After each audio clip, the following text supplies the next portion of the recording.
ஓம் சாந்தி. 9/6/2026 காலை முரளி பாப்தாதா மதுபன்.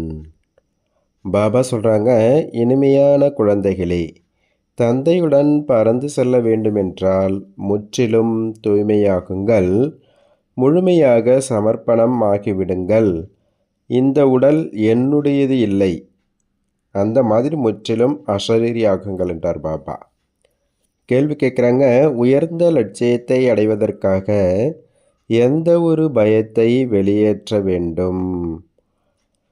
அநேக குழந்தைகள் மாயாவின் புயலை கண்டு மிகவும் பயந்து விடுகின்றார்கள். சொல்கின்றார்கள், தந்தையே, புயல் மிகவும் பயமுறுத்துகின்றது, இதை நிறுத்துங்கள். பாபா சொல்கிறாங்க, குழந்தைகளே, இது ஒரு குத்துச்சண்டை என்று தந்தை சொல்கின்றார். இந்த குத்து சண்டையில் கூட ஒரே மாதிரியாக சண்டை நடந்து கொண்டிருக்கும் என்பதில்லை. ஒருவர் 10 அறை கொடுக்கின்றார் என்றால் இன்னொருவர் 5 அறை நிச்சயம் கொடுப்பார். ஆகையால் நீங்கள் பயப்படக்கூடாது, மகாவீராகி வெற்றியடைய வேண்டும். அப்பொழுதுதான் உயர்ந்த லட்சியத்தை அடைய முடியும். பாடல், உன்னுடைய வாசலுக்கு வந்துள்ளோம் சபதத்தை மேற்கொண்டு. ஓம் சாந்தி. குழந்தைகள், பாட்டை கேட்டீர்கள். அவசியம் இந்த பாடலில் ரகசியம் அடங்கியுள்ளது. அதனால்தான் இந்த ரிக்கார்டை வாங்கி வந்து அர்த்தத்தை புரிய வைக்கின்றார். உயிருடன் இருந்து கொண்டே தந்தையுடையராவது என்று இதற்குத்தான் சொல்லப்படுகின்றது. தந்தையுடையவராக ஆன பிறகு ஆசிரியருடையவர் ஆக வேண்டும். ஆசிரியருடையவர் ஆன பிறகு அதிகபட்சம் பேர் குருவை பின்பற்றுகின்றார்கள். கிறிஸ்தவர்களுக்கு குழந்தை பிறக்கும்போது கூட கிறிஸ்தவனாக ஆகிவிடுகிறார்கள். குருவின் மடியில் கொடுக்கின்றார்கள். கிறிஸ்தவ பாதிரியாக இருக்கலாம் அல்லது வேறு யாராகவும் இருக்கலாம். கிறிஸ்தவ பாதிரியாரை இயேசு கிறிஸ்து என்று சொல்ல முடியாது. அவர் பெயரால் தான் கிறிஸ்தவர்கள் ஆகின்றோம் என்று சொல்கின்றார்கள். இப்பொழுது குழந்தைகள், நீங்கள் முதலில் தந்தையின் குழந்தைகள் ஆகின்றீர்கள், அசரீரி ஆகின்றீர்கள். நம்முடைய உடல், மனம், செல்வம் எதுவெல்லாம் இருக்கின்றதோ அவற்றை தந்தைக்கு அர்ப்பணம் செய்கின்றீர்கள். உயிருடன் இறக்கின்றீர்கள். அப்படியென்றால் நம்முடைய ஆத்மா அவருடையதாக ஆகிவிடுகின்றது. இதை புத்தியில் வைக்க வேண்டும் என்றார் பாபா. எதுவெல்லாம் என்னுடைய பொருளோ, என்னுடைய உடல், என்னுடைய செல்வம், சொத்து, உறவு முதலியவைகளை எல்லாவற்றையும் மறந்து விடுகின்றோம். இறந்த பின்பு அனைத்தும் மறந்து விடுகின்றோம் தானே. சரி விட்டோம்னா ஆத்மா பழைய உறவு சம்பந்தம் எல்லாத்தையுமே மறந்துடுது. எவ்வளவு உயர்ந்த லட்சியமாக உள்ளது. நாம் அசரீரி ஆத்மா இதை உறுதியாக்க வேண்டும். உடலை விட்டால் இறந்து விட்டீர்கள் என்பது அப்படி இல்லை. ஆத்மா முழுமையான தூய்மை நிலையை அடையவில்லை. நீங்கள் தந்தையின் குழந்தைகள் ஆகிவிட்டீர்கள், ஆனால் உங்களுடைய ஆத்மா தூய்மை இல்லாமல் இருக்கின்றது என்று தந்தை கூறுகின்றார். ஆத்மாவின் இறக்கைகள் துண்டிக்கப்பட்டுள்ளது. இப்பொழுது ஆத்மா பறக்க முடியாது. தமோ பிரதானம் ஆகிவிட்ட காரணத்தினால் ஒரு மனிதர் கூட திரும்பி போக முடியாது. மாயா ஒரேடியாக இறக்கையை துண்டித்துவிட்டது. ஆத்மா அனைத்தையும் விட வேகமாக பறக்கும் என்பதை தந்தை புரிய வைக்கின்றார். அதைவிட வேகமாக செல்லும் பொருள் வேறு எதுவும் இருக்க முடியாது. ஆத்மாவை விட வேகமாக யாரும் போக முடியாது. கடைசியில் பார்ப்பதற்கு கொசு கூட்டம் போல் அனைத்து ஆத்மாக்களும் பறப்பார்கள். எங்கே பறப்பார்கள்? மிகவும் தூரமாக சூரியன், சந்திரனை எல்லாம் கடந்து செல்ல வேண்டும். பின்பு அங்கிருந்து திரும்பி வர வேண்டியதில்லை. உலகில் விடும் ராக்கெட் போய்விட்டு திரும்பி வந்துவிடும். சூரியன் வரை கூட போக முடியாது. ஆனால் நீங்கள் அதைவிட தூரம் செல்ல வேண்டும். சூட்சும வதனத்தையும் கடந்து வெகு தொலைவில் உள்ள மூலவதனத்திற்கு செல்ல வேண்டும். ஆத்மாவிற்கு இறக்கை கிடைத்து விடுகின்றது. கணக்கு வழக்கை முடித்துவிட்டு ஆத்மா தூய்மையாகிவிடும். தீர்ப்பு வழங்கும் நேரம் என்பது பற்றி மிகவும் விளக்கமாக எழுதப்பட்டுள்ளது. அனைத்து ஆத்மாக்களும் தனது கணக்கு வழக்கை முடித்துவிட்டுத்தான் திரும்பிச் செல்ல வேண்டும். இப்பொழுது அனைத்து ஆத்மாக்களும் அழுக்காக உள்ளன, பாவ ஆத்மாக்களாக உள்ளன. எவ்வளவு பெரிய சாது சந்நியாசிகளும் அப்படித்தான் உள்ளனர். தனக்குத்தானே குரு என்று நினைத்து கொண்டு இருக்கின்றார்கள். அகம் பிரம்மாஸ்மி, அகம் பிரம்மம், நாம் பிரம்மத்தை அடைந்து விட்டோம், நாம் இங்கே அமர்ந்து கொண்டு இருக்கின்றோம், பிறகு எப்படி பிரம்மத்தையே அடைந்து விட்டோம் என்று கூறுகிறார்கள். ஆனால் நாம் ஆத்மாக்கள் பிரம்மத்தில் வசிக்கக்கூடியவர்கள் என்பதை இப்பொழுது நீங்கள் புரிந்து கொண்டீர்கள். ஆனால் இப்பொழுது அங்கே யாரும் போக முடியாது. அனைத்து ஆத்மாக்களும் இங்கேதான் புனர்ஜென்மம் எடுக்கின்றன. இது எல்லையற்ற நாடகம். நாம் நடிகர்கள் நடிப்பதற்காக அங்கிருந்து வர வேண்டியுள்ளது. அனைத்து ஆத்மாக்களும் இந்த மேடையில் வந்துவிட்டது. எப்பொழுது அழிவு நேரம் வருகின்றதோ அப்பொழுது அனைத்து ஆத்மாக்களும் வந்துவிடுகிறார்கள். அங்கிருந்து கொண்டு என்ன செய்வார்கள்? நடிகர்கள் நடிப்பை நடிக்காமல் வீட்டிலேயே உட்கார்ந்து விடுவார்களா என்ன? நாடகத்தில் அவசியம் வரவேண்டியுள்ளது. அங்கிருந்து எப்பொழுது அனைவரும் இறங்கி விடுகின்றார்களோ அப்பொழுது பரமாத்மா மீண்டும் வந்து அனைவரையும் அழைத்து செல்கின்றார். தந்தை சொல்கின்றார், நான் இங்கே இருந்தாலும் அங்கிருந்து ஆத்மாக்கள் வந்து கொண்டிருக்கின்றார்கள். அதிகரித்து கொண்டேதான் இருக்கின்றது. வரிசைப்படி மீண்டும் நீங்கள் செல்வீர்கள். அனைத்தும் உங்கள் நிலையை பொறுத்துதான் உள்ளது. அதனால் இறந்து மறுபிறவி நீங்கள் எடுக்க வேண்டும். நாம் ஆத்மா, இதில் நம்பிக்கை வைக்க வேண்டும். இதில்தான் முயற்சி இருக்கின்றது. குழந்தைகள் சரீர உணர்வில் வந்து அடிக்கடி மறந்து விடுகின்றீர்கள். தந்தை இவை அனைத்தும் உங்களுடையது என்று எப்பொழுது முழுமையாக அர்ப்பணமாகின்றீர்களோ அப்பொழுதுதான் ஆத்ம அபிமானியாக இருப்பீர்கள். நான் கூட உங்களுடையவன் என்று இருக்க வேண்டும். இந்த உடல் கூட என்னுடையது கிடையாது. இதை நான் விட்டுவிடுகின்றேன். தந்தையே, நான் உன்னுடையவன் என்று நினைக்க வேண்டும். தந்தை சொல்கின்றார், என்னுடையவன் ஆகிவிட்டு அனைத்திலிருந்தும் பற்றை விட்டு விடுங்கள். இங்கே வந்து உட்கார்ந்து விடுவது என்பதல்ல. நீங்கள் உங்களுடைய தொழில் அனைத்தையும் செய்ய வேண்டும். வீட்டை நன்கு கவனித்து கொள்ள வேண்டும். குழந்தைகள் தாய் தந்தையின் சுமையை குறைக்க வேண்டும். அவர்களுக்கு சேவை செய்து கடனை திருப்பி செலுத்த வேண்டும். குழந்தைகளாகிய உங்களுக்கு தாய் தந்தையை பாலனை செய்யும் கடன் தலையில் இருக்கின்றது. இப்பொழுது தந்தை உங்களை பாலனை செய்து கொண்டிருக்கின்றார். ஆரம்பத்தில் யார் வந்தாலும் உடனடியாக சமர்ப்பணமானார்கள். தன்னிடம் எதையும் வைத்து கொள்ளவில்லை. சமர்ப்பணம், அதை யக்கியத்தில் ஒப்படைத்தாங்க. அந்த செல்வத்தில் தான் குழந்தைகள் நீங்கள் பாரதத்தை தூய்மையாக்கி கொண்டு இருக்கின்றீர்கள். பாரதம்தான் முற்றிலும் தூய்மையாக இருந்தது.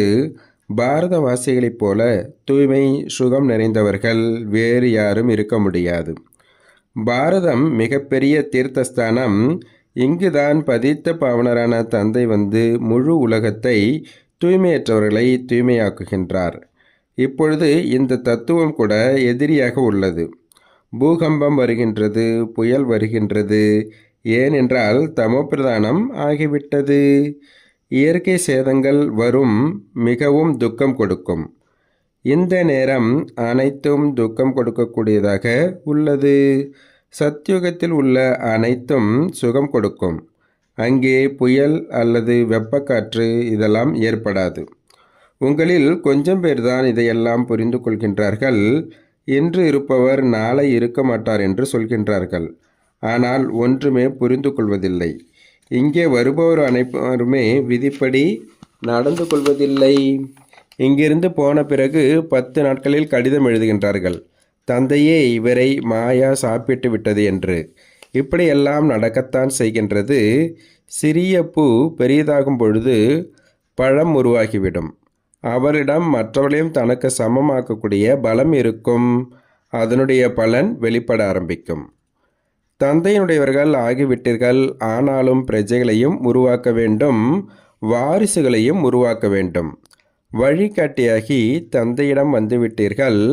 நாம் வந்து சேர்ந்து விட்டோம் என்பதில்லை. லட்சியம் உயர்ந்ததாகும். மாயாவின் அதிக புயல் வருகின்றது என்று சொல்கின்றார்கள். நீங்கள் தந்தையின் குழந்தையாக ஆகிவிட்டீர்கள். புயல் வரத்தான் செய்யும் என்றார் பாபா. தந்தை, நாங்கள் உங்களுடையவர்களாக இருந்தோம் என்று சொல்கிறார்கள். உங்களிடமிருந்து ஆஸ்தியை அடைந்துள்ளோம். பிறகு 84 பிறவி எடுத்து கடந்து வந்து இப்பொழுது உங்கள் குழந்தைகள் ஆகிவிட்டோம். நான் உங்களிடமிருந்து ஆஸ்தியை அடைந்தே தீருவேன் என்றாகி அந்தளவு தந்தையை நினைக்க வேண்டி வரும். மேலும் தனக்கு சமமாக ஆக்கும் பலனை கொடுக்க வேண்டி வரும். இல்லை என்றால் மாலை எப்படி உருவாகும்? தந்தையின் வாரிசாக எப்படி உருவாக்குவீர்கள்? சிம்மாசனத்தில் உட்காரக்கூடியவர்களுக்கு பிரஜை கூட வேண்டும், வாரிசு வேண்டும். தந்தையிடம் அதிகம் பேர் வருகின்றார்கள், பிறகு கைவிட்டு சென்று விடுகிறார்கள். புத்தியின் தொடர்பு துண்டிக்கப்பட்டால் விளையாட்டு முடிந்துவிடும். சில பேர் தந்தையிடம் வந்து கேட்கின்றார்கள், தந்தையே, எந்த புயலும் வராத நிலையை எவ்வாறு உருவாக்குவது? இதற்கு நான் வழிமுறை பலமுறை சொல்லிவிட்டேனே, என்னை நினைவு செய்யுங்கள் அப்படின்றார் பாப்பா. புயல் வரத்தான் செய்யும். குத்து சண்டையில் ஒருவரே அடிவாங்கி கொண்டிருப்பதாக பார்த்திருக்கிறீர்களா? நிச்சயம் 2 பக்கத்தில் உள்ளவர்களும் பலசாலிகளாக இருப்பார்கள். ஒரு பக்கம் உள்ளவர் 5 அடி கொடுத்தால் எதிரில் உள்ளவர் 10 அடி கொடுப்பார். இது கூட குத்துச்சண்டை மாதிரிதான். தந்தையை நினைத்து கொண்டே இருந்தீர்களானால் மாயா ஓடிப்போய்விடும். ஆனால் அது உடனே நடக்காது. மாயாவுடன் குத்து சண்டை போட வேண்டிதான் வரும். மாயா அடிக்கவே அடிக்காது என்று நினைக்காதீர்கள். யாராக இருந்தாலும் சரி, இது மிகப்பெரிய குத்துச்சண்டை. மிகவும் பயப்பட்டு விடுகின்றார்கள். மாயா ஒரேடியாக மூக்கை பிடித்து விடுகின்றது. இது போர்க்களம் தானே. புத்தியோகம் ஈடுபடுவதில் மாயா மிகவும் தடை செய்கின்றது. முயற்சி எல்லாம் நினைவில்தான் இருக்கின்றது. ஆனால் ஞானி ஆத்மாதான் எனக்கு பிரியமானவர்கள் என்று தந்தை சொல்கின்றார். ஆனால் ஞானம் கொடுப்பவர் மட்டும் பிரியமானவர் என்பதில்லை. முதலில் யோகம் முழுமையாக செய்ய வேண்டும். தந்தையை நினைக்க வேண்டும். மாயாவின் புயலை கண்டு பயப்படக்கூடாது. உலகத்திற்கு எஜமானன் ஆக வேண்டும் அல்லவா? அனைவரும் ஆவீர்களா? 16,108 மாலை என்பது மிக பெரியது. கடைசியில்தான் முழுமையாகும். திரேதாயுகம் கடைசி வரை எத்தனை ராஜாராணி வருகின்றார்கள்? சிலரின் அடையாளங்கள் இருக்கின்றது தானே. 8 பேருடைய அடையாளங்கள் உள்ளன. இது முற்றிலும் சரியானது. திரேதாயுக கடைசியில் 16,108 இளவரசர் இளவரசிகள் இருப்பார்கள். ஆரம்பத்தில் இத்தனை பேர் இருக்க மாட்டார்கள். ஆரம்பத்தில் கொஞ்சம் பேர்தான் இருப்பார்கள். பிறகுதான் அதிகமாகிக் கொண்டே போவார்கள். அவர்கள் அனைவரும் இங்குதான் உருவாகின்றார்கள். வாய்ப்பு மிகவும் நன்றாக உள்ளது. ஆனால் முயற்சி அதிகமாக உள்ளது. கீதையில் கூட சொல்லப்படுகின்றது, இறந்தாலும் உங்களை விட மாட்டேன் என்று. தந்தையோ, இந்த உடல் பொருள் மனம் அனைத்தும் உங்களுடையது. நாங்கள் அசரீரியாகி உங்களை நினைவு செய்வோம். புத்தியின் தொடர்பை உங்களிடம் வைப்போம் என்கிறார்கள். பிறகு இவை அனைத்தும் உங்களுக்குத்தான் என்று தந்தையும் சொல்கின்றார். என்னுடையது எல்லாம் உங்களுடையதுதான் என்று தந்தையும் சொல்கின்றார். இது அனைத்தும் பகவான் கொடுத்தது என்று பொதுவாக சொல்வார்கள் அல்லவா? இப்பொழுது இவை அனைத்தும் அழியப் போகின்றன என்று தந்தை சொல்கின்றார். உங்களிடம் என்ன இருக்கின்றது? இந்த உடல் கூட அழிந்துவிடும். இப்பொழுது நான் மீண்டும் உங்களுடையது அனைத்தையும் மாற்றுகின்றேன். நீங்கள் வெறும் மாற்றிக்கொள்வது மட்டும் செய்கின்றீர்கள் அல்லவா? அதனால் தந்தை சொல்கின்றார், நீங்கள் அசரீரியாகி என்னை நினைவு செய்யுங்கள். புத்தியால் அனைத்தையும் அர்ப்பணம் செய்து விடுங்கள். ராஜா ஹரிச்சந்திரன் கதையில் அனைத்தையும் அடகு வைத்துவிடு என்று சொல்வார்கள் அல்லவா? பாபா சொல்கிறாங்க, இப்பொழுது அனைத்து சாஸ்திரங்களின் சாரத்தையும் நான் உங்களுக்கு புரிய வைக்கின்றேன் என்று தந்தை சொல்கின்றார். நான் தான் பிரம்மா வாய் வழி மூலமாக ராஜாராணி ஆக்கினேன். மீண்டும் இப்பொழுதும் ஆக்குகின்றேன். ஒருபோதும் மனிதனுக்கு கீதை சொல்லி ராஜயோகம் கற்றுக் கொடுத்து ராஜாராணி ஆக்க முடியாது. வெறும் கீதை கேட்பதால் என்ன லாபம்? நான் தான் உங்களை சொர்க்கத்திற்கு எஜமானன் ஆக்குகின்றேன் என்று தந்தை சொல்கின்றார். என்னுடையவர்கள் ஆகின்றீர்கள் என்றால் வாரிசு ஆகின்றீர்கள் என்று பொருளாகும். அதனால் எவ்வளவு யோகத்தில் இருக்கின்றீர்களோ அவ்வளவு சுத்தம் ஆகிக்கொண்டே இருப்பீர்கள். தந்தையே, இவை அனைத்தும் உங்களுடையது. அந்த மாதிரி ட்ரஸ்டியாக இருக்க வேண்டும். உங்கள் கட்டளை இல்லாமல் நான் ஒன்றும் செய்ய மாட்டேன். உடல் நிர்வாகத்தை கூட எப்படி செய்வது? இது கூட வழி கேட்பேன். எப்பொழுதும் ஏழைகள் தான் முழு கணக்கு பட்டியல் கொடுக்கின்றார்கள். செல்வந்தர்கள் கொடுக்க முடியாது, சமர்ப்பணம் ஆக முடியாது. எங்கோ யாரோ ஒரு சிலர் அப்படி இருக்கின்றார்கள். ஒரு ஜனகரைப் போல் ஆகின்றார்கள். குழந்தைகள் இருக்கின்றார்கள். இணைந்த சொத்தாக இருக்கும் பொழுது தனியாக எப்படி இருக்க முடியும்? செல்வந்தர்கள் தனது சொத்தை எவ்வாறு விடுவார்கள் மற்றும் சமர்ப்பணமாவார்கள்? தந்தை ஏழை பங்காளனாக இருக்கின்றார். அனைவரையும் விட தாய்மார்கள்தான் ஏழைகளாக இருக்கின்றார்கள். அவர்களை விட கன்னியர்கள் இன்னும் ஏழைகளாக இருக்கின்றார்கள். கன்னியர்களுக்கு ஒரு பொழுதும் ஆஸ்தியின் போதை இருக்காது. ஆண் குழந்தைகளுக்குத்தான் சொத்தின் போதை இருக்கும். ஆனால் அவர்கள்தான் அனைத்தையும் விட்டுவிட்டு வைகுண்ட ஆஸ்தியை பெற வேண்டியிருக்கின்றது. ஏழைகளுக்குத்தான் எப்பொழுதும் தானம் கொடுப்பார்கள். பாரதம்தான் அனைத்தையும் விட ஏழையாக உள்ளது. அமெரிக்கா அனைவரையும் விட பணக்கார நாடாக உள்ளது. அவர்களுக்கு ஆஸ்தி கிடைக்குமா என்ன? பாரதம்தான் அனைத்தையும் விட பணக்கார நாடாக இருந்தது. மேலும் அந்த நேரம் பிற தர்மங்கள் இல்லை. பாரதவாசிகள் மட்டுமே இருந்தார்கள். ஒரு மொழிதான் இருந்தது. கடவுள் ஒருவர்தான். நான் ஒரு ராஜ்யம், ஒரு தர்மம், ஒரு மொழியை ஸ்தாபனை செய்கின்றேன். சர்வ சக்திகள் நிறைந்தவர்தான் ஒரு அரசாங்கத்தை ஸ்தாபனை செய்கின்றார். ஒன்றிலிருந்து தான் 2, 3 என்று உருவாகின்றது. இப்பொழுது எத்தனை தர்மங்கள் உள்ளன? மீண்டும் ஒரு தர்மம் வர வேண்டும். இது 5000 ஆண்டின் விஷயமாகும். ஒரு தர்மம் இருந்தது. பண்டிதர்கள் சத்தியுகத்தை லட்சக்கணக்கான வருடங்கள் என்று எழுதிவிட்டார்கள். சத்தியுகம் என்றால் என்ன என்று அவர்கள் அறிவதே இல்லை. சொர்க்கவாசியானார்கள் மேலே போய்விட்டார்கள் என்று நினைக்கின்றார்கள். தில்வாடா கோயிலில் கூட கூரையில் சொர்க்கத்தை காட்டியிருக்கின்றார்கள். இதனால் மனிதர்கள் குழப்பம் அடைந்து விடுகின்றார்கள். உண்மையில் சொர்க்கம் என்பது மேலே ஒன்றும் கிடையாது. தந்தையிடம் சென்றுவிட்டு மீண்டும் இங்கு வந்து நாம் ராஜ்யம் செய்வோம் என்று நீங்கள் புரிந்து கொண்டீர்கள். இந்த ஞானம் புத்தியில் இருக்க வேண்டும். அப்பொழுதுதான் மற்றவர்களுக்கு புரிய வைக்க முடியும். காயாக, அதாவது அரைக்குறையாக உள்ளவர்களை மாயா என்ற பறவை சாப்பிட்டு விடுகின்றது. அதனால்தான் போட்டோ வாங்கி வைக்கின்றோம், பெயரை பதிவு செய்து வைக்கின்றோம். தந்தையிடம் செய்து வருகின்றது, ஒருவர் ஞான அம்பை என் மீது எழுதார், அதனால்தான் தந்தையினுடையனாக ஆகிவிட்டேன் என்று சாஸ்திரங்களில் கூட எழுதப்பட்டுள்ளது. பிரம்மாகுமாரிகள் அம்பு எழுதுகிறார்கள் என்று. அடே, தந்தையை ஏன் மறந்தீர்கள்? இதற்குத்தான் ஞான அம்பு என்று சொல்லப்படுகின்றது. தந்தையின் நினைவை மட்டும் நினைவூட்ட வேண்டும். மற்றபடி இதில் இம்சையான அம்பு ஒன்றும் கிடையாது. நான் பிரம்மா வாய் மூலமாக அனைத்து சாஸ்திரங்களின் இரகசியத்தை புரிய வைக்கின்றேன் என்று தந்தை சொல்கின்றார். பிரம்மா இங்கு அவசியம் தேவைப்படுகின்றார். அவரை மீண்டும் விஷ்ணுவின் கமல நாபியிலிருந்து வந்ததாக காட்டுகின்றார்கள். ஒன்றுமே அறிவதில்லை. மனிதர்களுக்கு என்ன தோன்றுகின்றதோ அதை எழுதிவிட்டார்கள். கலப்படம் நிறைய உள்ளது. இன்று ரித்தி சித்தி செய்பவர்கள் நிறைய இருக்கின்றார்கள். உண்மை எப்பொழுது வெளிப்படுகின்றதோ அப்பொழுது பொய்யானவர்கள் எதிர்க்கின்றார்கள். சிவதந்தை நிராகாரமானவர், பிரம்மா பௌதிக உடல் உடையவர் என்று இப்பொழுது நீங்கள் தெரிந்து கொண்டீர்கள். மற்றபடி நாபி என்ற விஷயம் எல்லாம் ஒன்றும் இல்லை. தாரணைக்கான முக்கிய சாரம் பாபா சொல்கிறாங்க. ஃபஸ்ட்டு பாயிண்ட்டு, இப்பொழுது ஞானி ஆத்மாவாக ஆக வேண்டும்.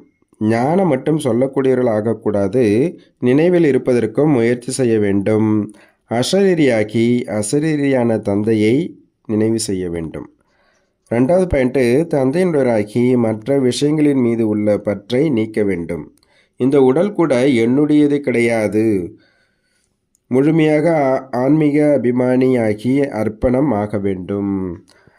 பாபா வரதானம் கொடுக்குறாங்க. மாஸ்டர் சர்வசக்திவான் என்ற சீட்டில் நிலைத்திருக்கக்கூடிய சகஜமான மற்றும் எக்காலத்திற்குமான கர்மயோகி ஆவீர்களாக. எப்படி எந்த ஒரு எந்திரத்தை ஒரு முறை இயங்க தயார் செய்துவிட்டால் பிறகு தானாகவே ஓடிக்கொண்டு இருக்கும், அதுபோல மாஸ்டர் சர்வசக்திவான் என்ற நிலையில் சுயம் தங்களை ஒரு முறையில் நிலைக்க செய்துவிட்டீர்கள் என்றால் ஒரு பொழுதும் பலவீனமான வார்த்தைகள் வெளிப்படாது. ஒவ்வொரு சங்கல்பம், வார்த்தை மற்றும் செயல் அதே செட்டிங் அமைப்பிற்கேற்ப தானாகவே நடந்து கொண்டே இருக்கும். இதே அமைப்பு சுலபமாக மற்றும் எக்காலத்திற்குமாக கர்மயோகி நிரந்தர நிர்விகல்ப சமாதியில் இருக்கக்கூடிய சகஜ யோகியாக ஆக்கிவிடும். ஸ்லோகன் சொல்கிறாங்க. நான் என்பதற்கு பதிலாக பாபா பாபா என்று கூறுவதுதான் நினைவிற்கான நிரூபணமாகும். அவ்யக்த சமிக்ஞை எப்பொழுதும் மகிழ்ச்சியாக இருக்க வேண்டுமென்றால் தங்களது சுபாவத்தை சரளமானதாக ஆக்கிக் கொள்ளுங்கள். சகிப்புத்தன்மை உடையவராகுங்கள். யார் சகிப்புத்தன்மை உடையவரோ அவரே டிராமாவின் கேடயம் கொண்டு நிலைத்திருக்க முடியும் மற்றும் மகிழ்ச்சியாக இருக்க முடியும். சகிப்புத்தன்மை இல்லை என்றால் டிராமாவின் கேடயத்தை பிடித்து கொள்வது கூட கடினமாகும். இச்சமயத்தில் என்ன கர்மம் செய்கிறீர்கள் என்றாலும் அதில் செய்பவர் செய்விப்பவரின் நினைவு சதா இருக்கட்டும். செய்விப்பவர் தந்தையாவார், செய்பவரான நாம் கருவியாவோம். இதை நினைவில் கொண்டு செயல்கள் செய்தீர்கள் என்றால் சாட்சியாகி நமது பாகத்தை ஏற்று நடிப்பது போல் அனுபவமாகும் அப்படின்றார் பாபா. நல்லது. ஓம் சாந்தி, ஓம் சாந்தி, ஓம் சாந்தி. நன்றி பாபா.